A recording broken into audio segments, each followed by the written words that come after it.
Hello. Let us discuss good practices for requirements engineering from the requirements management point of view. So after you have the initial requirements for a body of work in your hand, you must cope with the inevitable changes that customers, managers, marketing or the development team and others may request during the development process. Effective change management demands a process for proposing changes, evaluating their potential cost and impact on the project, and also making sure that appropriate stakeholders make sensible business decisions about which the proposed changes have to be incorporated. So well-established configuration management practices are a prerequisite for effective requirements management. The same version control tools that you use to control your code base can manage your requirements or the requirement documents. Even better, you can store requirements in a requirement management tool which provides many capabilities to perform these practices. So the first good practice is to establish a requirements change control process. So rather than just handling the change or hoping that change will not happen, you can accept the fact that the changes will occur and you need to establish a mechanism to prevent the changes from causing the chaos. Your change process should define how requirements or the requirement changes are proposed, analyzed, and resolved. You can manage all proposed changes through this process. Defect tracking tools can support the change control process. You may want to create a small group of project stakeholders as a change control board or CCB to evaluate proposed requirement changes. You can decide which one to accept and which one to set as a priority for implementation or for target releases. The second good practice is to perform impact analysis on requirements changes. So the impact analysis is an important element of the change process that helps the CCB or the change control board to make informed business decisions. You can evaluate each proposed requirement change to assess the effect it will have on the project.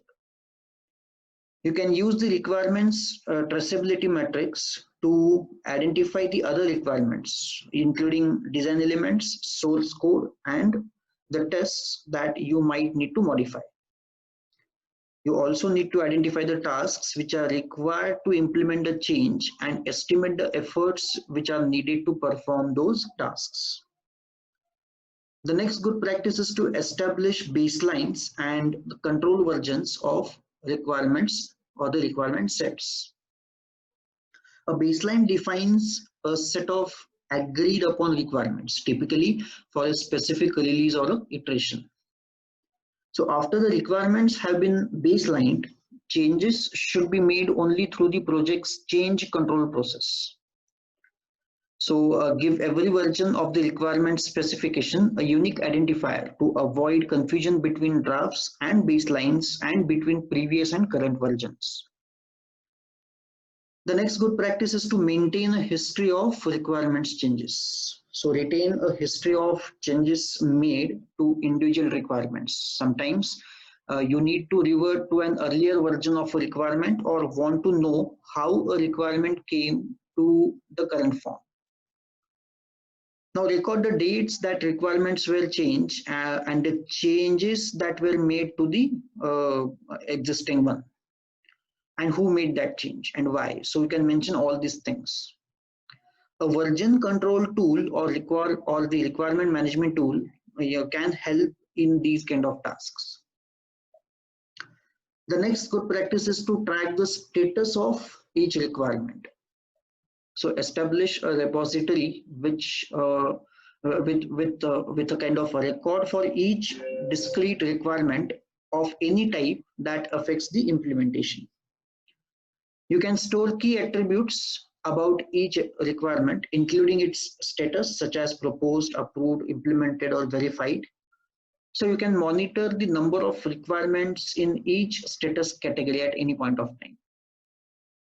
Tracking the status of each requirement as it moves through development and the system testing, which will provide insights into the overall project status.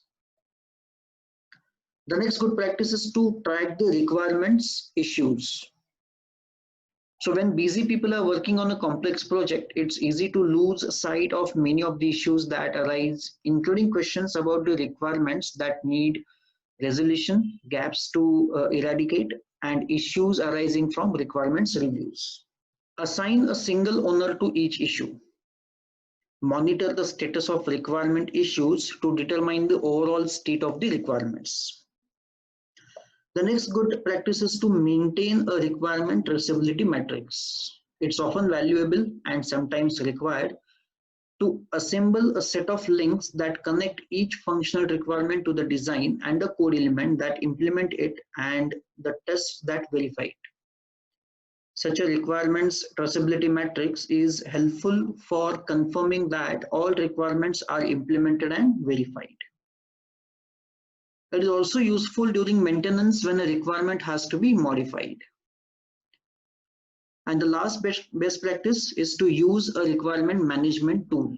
So commercial requirement management tools let you store various types of requirements in a database. Such tools help you implement and automate many of the other requirement management practices also. So these are the few of the good practices from the requirements management point of view.